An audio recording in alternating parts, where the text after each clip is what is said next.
Hi friends, welcome to Telangana ma'am channel. పప్పు ఇష్టపడని పిల్లలు ఉంటారా? ఉన్నా కూడా పాలకూర పప్పు అంటే పప్పు తినే పిల్లలు కూడా తినకుండా పారిపోతారు.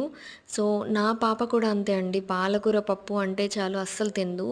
అయితే నేను కొంచెం రీసెర్చ్ చేశాక తనకిష్టమైన స్టైల్లో ఇలా చేస్తే తను మాత్రం చాలా ఇష్టంగా తినడం స్టార్ట్ చేసింది.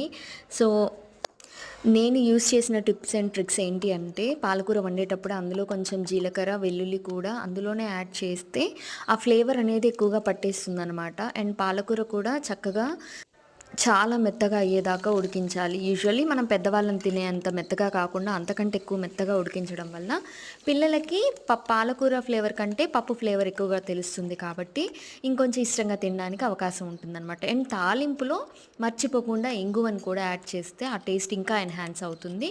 సో మీరు ట్రై చేసి చూడండి. Thanks for watching. Please do subscribe. Bye.